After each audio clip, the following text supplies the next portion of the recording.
Good morning everyone. Welcome to a new vlog.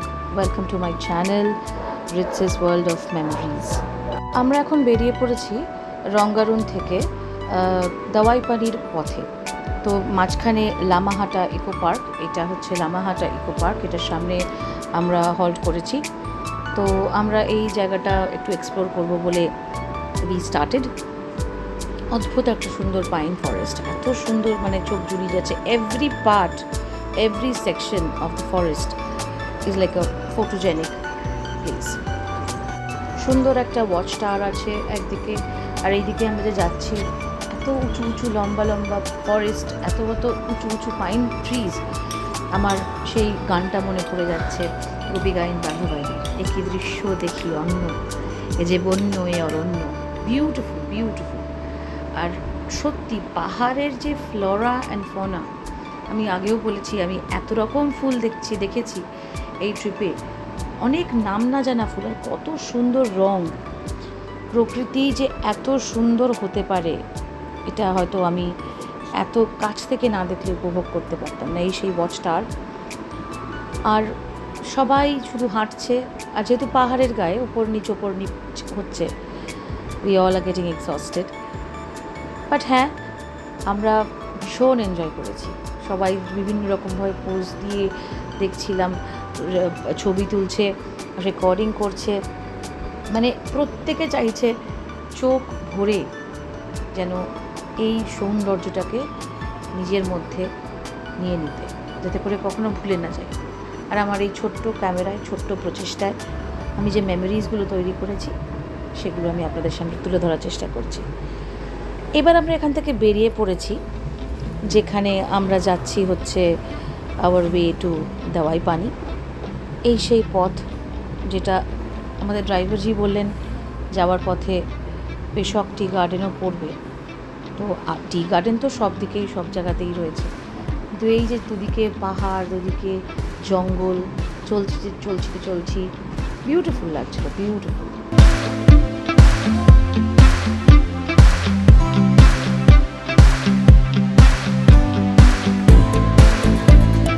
এখন আমরা পৌঁছে গেছি দাওয়াইপানি। গাড়িটা একটা জায়গায় রাখা হয়েছে, নিচে আসতে পারবে না, আমাদের হোমস্টেটা নিচের দিকে ছিল। এই যে পাহাড় কেটে সিঁড়ি হয়েছে তৈরি, আর ওই উঁচুর দিকে ওইখানে বাঁদিকে হচ্ছে গাড়িটা আমাদেরকে ড্রপ করছে। আর এই যে ছোটো ছোটো বাড়িগুলো দেখছেন এগুলো সব হোমস্টে। পাহাড়ের গায়ে যাবতীয় যা বাড়ি দেখছেন সব হোমস্টে। তো আমরা এখান দিয়ে নেমে আমাদের হোমস্টেটায় নামছি আর কি। আর এই পাহাড়টা না একটু জাটিং মতো দেখে, সামনের দিকটা মনে হবে একটু কনিক্যাল। এটা আমাদের ডান দিকে একটা হোমস্টে, আর সামনের দিকে দেখুন যেখানে ওই বস্তাগুলো রাখা আছে, একটু কনিক্যাল মতো। শিপের সামনেটা যেরকম হয়, জাহাজের সামনেটা ঠিক এক্স্যাক্টলি এরকম, অ্যাজ ইফ যেন জাহাজের ঠিক মুখের কাছটায় হোমস্টেটা। আর এইটা হচ্ছে আমাদের দাওয়াইপানির homestay, hill castle homestay. Beautiful homestay. এই নিচের ঘরগুলো এখানে তিনটে অকুপেন্সি করে রয়েছে, আর ওপরে ডান দিকে রুমটা হচ্ছে আমাদের রুম ছিল। তো একদম সুন্দর একটা ছোট্ট কাঠের বাড়ি, মনে হচ্ছে যেন কেউ এঁকে দিয়েছে, এত সুন্দর লাগছিল যে কি বলবো। অফকোর্স ওই যে যিনি ঢুকে গেলেন সেই ভদ্রমহিলা, তার ফ্যামিলি নিয়ে থাকেন, তারাই মানে এই হোমস্টেটা দেখাশোনা করেন। আমরা কলকাতা থেকেই বুক করেছিলাম, আমি ইনফরমেশন ডিটেলস দিয়ে দেবো। এই হচ্ছে এন্ট্রেন্স, আর বাঁদিকে হচ্ছে ডাইনিং রুম, আর একটু এগিয়ে গেলে কিচেন। চলুন আপনাকে তাহলে হোমস্টে এই রুমের ট্যুরটা দিই। এই দরজা বন্ধ যেটা, সেটায় ওরা থাকছে। আর এই রুমটা যেটা বললাম, এটা আমাদের দাওয়াইপানির এক রাত্রের স্টে, আমরা এক রাত স্টে করেছিলাম। এই দুটো খাট রয়েছে, ডাবল বেড বেসিক্যালি, বাট এই বেড দুটো মানে মুভ করে না, শিফট করে না, এটা স্ট্যাগনেন্ট। আর এদিকে একটা টয়লেট, অ্যান্ড দ্যাটস ইট। ছোট্ট ছিমছাম একটা রুম। চেঞ্জ করে নিচে চলে এসেছি, আমাদের লাঞ্চ রেডি, কারণ আমরা ওই 3টে সাড়ে 3টে নাগাদ পৌঁছেছি ট্রাভেল করে গিয়ে। তো এই দেখুন এখানে আমরা পুরো ব্যাপারটা আমি চেষ্টা করছিলাম ক্যাপচার করার। তো খাবার ওখানে খুবই ছিমছাম, সবই হোমস্টেতেই। সকালে চিকেন থাকে, রাত্রে ডিমের ঝোল। So as such nothing is দেয়ার।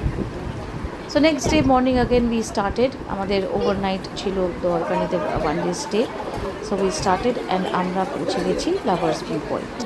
এইখানে তিস্তা আর রঙ্গিত নদীর মিলাপ হয়েছে, তাই জন্য এটাকে বলে লাভার্স মিট।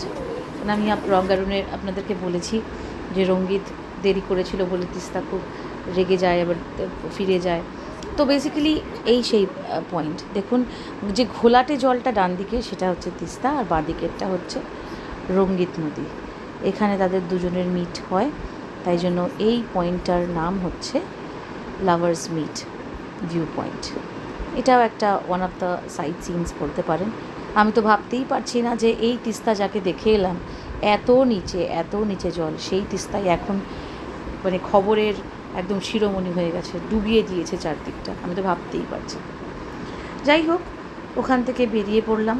ওখানে আমরা সুস্বাদু পাইনঅ্যাপেল খেয়ে বেরিয়ে পড়লাম। ভীষণ মিষ্টি পাইনঅ্যাপেল, পাহাড়ে যে এত মিষ্টি পাইনঅ্যাপেল পাওয়া যায় তো ভাবতেই পারছিলাম না। তারপরে আমরা হল্ট করলাম হচ্ছে পেশক টি গার্ডেন। এই সেই পেশক টি গার্ডেন, যেখানে আমরা অনেক ছবি তুললাম, আর শুধু তাকিয়ে আছি সবুজ। যদি থেরাপি যেরকম আমরা হয়, আমাদের চোখের থেরাপি হয়েছে, শুধু সবুজ আর সবুজ আর সবুজ। মানে সামনে থেকে চা বাগান তো অনেকবারই দেখেছি, বাট যতবার দেখি ততবার নতুন লাগে, ততবার অবাক করে দেওয়ার লাগে। তারপরে ওখান থেকে বেরিয়ে গেলাম আমরা। এবারে বেরিয়ে চলেছি আমরা তাকদার পথে। তাকদা আমাদের last destination for the trip. আর এখন আপনারা যে সেকশনটা দেখছেন সেটা ভীষণ অন্ধকার মতো। এখানে গাছগুলো একটু বেশি ঘন, তাই জন্য এই সেকশনটা ওরা ধীরে সুস্থে ক্রস করে। এখানে একটা ছোট্ট ফাউন্টেনের মতো আছে। ওরা বিলিভ করে, ড্রাইভারজি বলছিলেন, যে এই জায়গাটাতে একটু আস্তে করে যেতে হয়। এখানে এই যে গাছগুলো আছে, এগুলো পাইন আছে, বাট সঙ্গে পিপলি বলে আরও একটা গাছ, এই গাছগুলোর নাম পিপলি ট্রিজ। তো এইগুলো ভর্তি। আর কিছু দূর যাওয়ার পরে এই স্ট্রেচটা বেরোনোর পরেই আবার ব্রাইট হয়ে যাচ্ছে। এই জায়গাটা খুব ঘন, অদ্ভুত একটা মানে আধার আলোর একটা খেলা। এই দেখুন আগেন ব্রাইট হয়ে গেল। ক্যামেরা কতটা জাস্টিফাই করতে পারছে আমি জানি না, তবে আমি সামনের থেকে যখন দেখেছিলাম ভীষণ ভালো লেগেছিল। এখানে আছে একটা গুরুং ফ্যামিলি। গুরুংরাই ফার্স্ট এই হোমস্টে ব্যাপারটা শুরু করেছিল। গুরুং গেস্ট হাউস না গুরুং হোমস্টে ওরা বলছিল। তো তারা শুরু করার পরে আস্তে আস্তে বাকিরা সব শুরু করেছে। তো আরেকটু পরে একটু এগিয়ে গেলে আপনারা দেখবেন যে গুরুংদের অ্যানসেস্ট্রাল প্রপার্টি। এই যে সামনে বাঁদিকে ফ্ল্যাগ যেটা আছে, ফ্ল্যাগস, এইটা হচ্ছে গুরুংদের অ্যানসেস্ট্রাল প্রপার্টি। এইটা হচ্ছে গ্রটো, আমাদের তুলসী মঞ্চের মতো।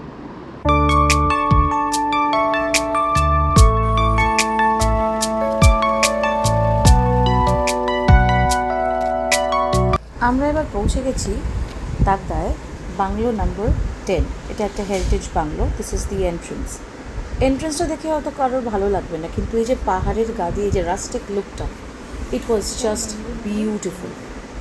আর যিনি দেখাশোনা করছেন শোভাদি এবং শোভাদির ফ্যামিলি, তারাই এই হেরিটেজ বাংলোটা দেখাশোনা করছেন। আর আমরা ওই যে উনি দাঁড়িয়ে আছেন, উনি আমাদের ওয়েলকাম করার জন্য দাঁড়িয়ে আছেন। নমস্তে। তো এত বিউটিফুল, জাস্ট আপনারা দেখুন কি সুন্দর হেরিটেজ প্রপার্টিটা।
ब्रिटिश के बाद हमने ये घर तो ऐसा ही रखा, लेकिन थोड़ा सा रेनोवेट किया, बट जो स्ट्रक्चर है वही है ना। मतलब बहुत पहले ना हम सब आइए ना प्लीज आइए।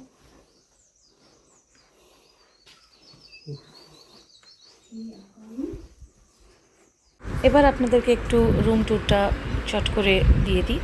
এটা একটা ছোট্ট ওদের প্রেয়ার হল, আর এটা হচ্ছে লম্বা করিডোর, আর এই ছোট্ট জায়গাটা হচ্ছে আমাদের বসার জায়গা ছিল। আর এই হচ্ছে breath taking view. This is the view people come for. আপনি বসে থাকুন ঘন্টার পর ঘন্টা, আপনার আর কিচ্ছু লাগবে না। এইটা হচ্ছে একটা ছোট্ট আমাদের রুমটা। Of course this is double bed, পাশে দুটো সাইড টেবিল আছে, আর এখানে একটা ফায়ার প্লেস, একটা মানে টিভি, ছোট্ট একটা শেলফ, আর এখানে একটু বসার জায়গা। এটা একটা ছোট্ট মানে জায়গা যেখানে বাঁদিকে হচ্ছে টয়লেটটা, আর অফকোর্স ডান দিকে হচ্ছে কাবার্ড, আর পাশ দিয়ে আর একটা রুম আছে। এটা সিম্পল স্ট্যান্ডার্ড টয়লেট, আর এটার পাশে হচ্ছে এই আর একটা রুম। এটা একটা বোনাস রুম আমাদের বলতেই পারেন।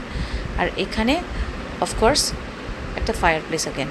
এই যে সেই পুরোনো দিনের ব্রিটিশ যে format of rooms, this is what it is.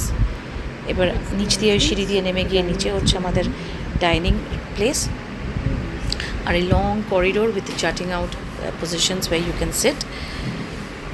আর এটা একটা ছোট্ট ডাইনিং রুম যেখানে আমরা এসে লাঞ্চ করলাম। তো আমরা বলে দিয়েছিলাম কি খাবো।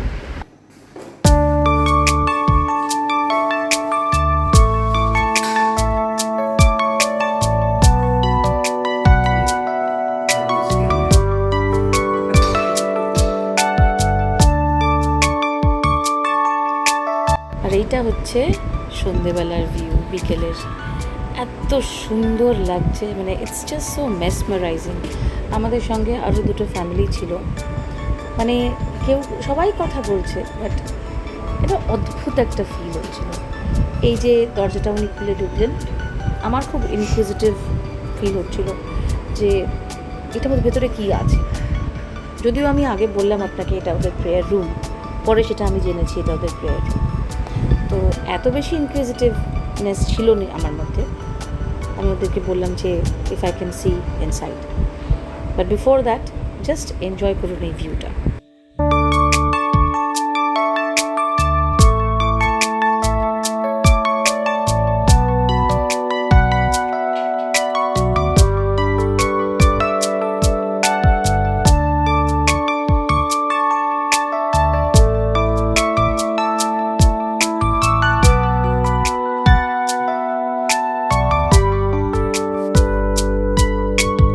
আর এইটা হচ্ছে ওদের প্রেয়ার রুম। আমি পারমিশন নিয়েই ঢুকলাম। ছোট্ট একটা রুম, কি সুন্দর করে সাজানো। আর যেটা আপনারা আগেও দেখেছেন আমার ব্লগে, যে ওরা সব কিছু অফার করে ঠাকুরকে, কোল্ড ড্রিঙ্ক, বিস্কিট, ফল, সব কিছু। আর এইটা হচ্ছে পরের দিনের ভিউ। ভীষণ বৃষ্টি পড়ছিল, আর দেখুন কি সুন্দর, সব দিকটা সাদা, কিন্তু it's so beautiful and grand, so peaceful.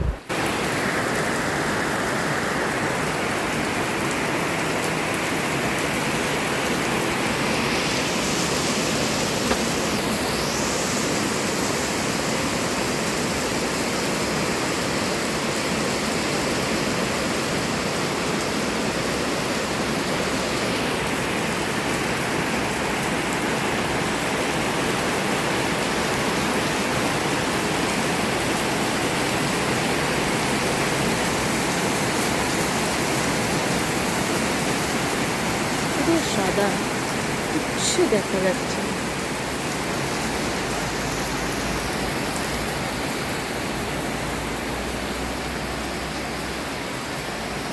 থেমে গেল, কমে এলো আর কি। ব্যাস, এবার আমরা বেরিয়ে পড়েছি আমাদের বাড়ি ফেরার পথে। বৃষ্টি থেমে গেল, আর তারপরে এই সেই তিস্তা নদীর পাশ দিয়ে চলেছি আমরা। আমি তো ভাবতেই পারছি না যে এত নিচুতে জল, আর সেই তিস্তা নদীর ভয়ঙ্কর রূপ এখন আমরা সবাই দেখতে পাচ্ছি টিভিতে, নিউজে, সব জায়গা, সর্বত্র, যে রাস্তাঘাট সব ডুবে গেছে। কি ভয়ঙ্কর তিস্তার রূপ। আর দেখুন এখানে চড়া পড়ে রয়েছে। মানে সত্যি বলে যে না, মনসুন যে পাহাড়ে যাওয়া যে কতটা রিস্কি, সেটা আমরা থ্যাঙ্ক গড বুঝতে পারিনি, টিভিতে দেখছি। মনসুনের স্টার্টেই আমরা ঘুরে চলে এলাম, কিন্তু ওই যে তখনের সৌন্দর্য একটা অন্যরকম সৌন্দর্য দেখেছি। আর এখন যেটা দেখছি নিউজে, একটা ভয়ঙ্কর দৃশ্য। ভীষণ এনজয় করলাম। আমার স্মৃতির খাতায় 3-4টে পাতা আরও যোগ হলো। পাহাড়ে এত কাছ থেকে 2011-12 পরে বোধ হয়, এই 2024-এ মাঝখানে অন্য জায়গায় গেছি, পাহাড়ে যাওয়া হয়নি। সো ইট ইজ বিউটিফুল, আর এটা সব সময় রয়ে যাবে স্মৃতির খাতায়। এই হচ্ছে আমরা একটা জায়গায় হল্ট করলাম, যেখানে তিস্তাটাকে ক্লিয়ারলি দেখা যাচ্ছিল। দেখুন কত চড়া পড়ে রয়েছে দুধারে, লোকজন হাঁটাহাঁটিও করছিল মাঝখানে দেখলাম। আর সেই বিউটিফুল তিস্তার এরকম ভয়াবহ রূপ এখন, আর চারিদিকটা শুধু সবুজ আর সবুজ। এনারাও বসে আছেন, লোকজন খেতে দিচ্ছে, টুকটাক খাচ্ছে, একটা কিউট লিটল বেবিও ছিল। অসাধারণ, অপূর্ব দৃশ্য, অপূর্ব দৃশ্য।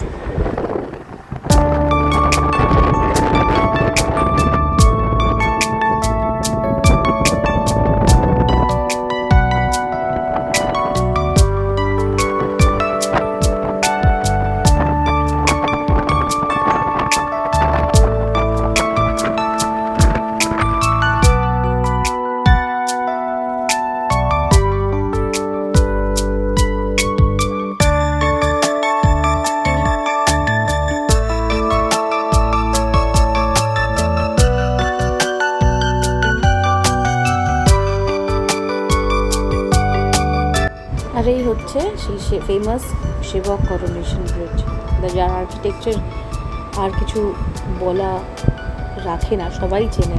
বাট আমার জীবনে প্রথমবার দেখা সেবক ব্রিজ। সবাই বলে সেবক ব্রিজ, সেবক ব্রিজ, আমি তো জানতাম না। ফার্স্ট টাইম গিয়েলাম, গিয়ে ফেরার পথে দেখলাম। It's beautiful. আর সত্যি আর্কিটেকচারটা মানে অসাধারণ, অসাধারণ।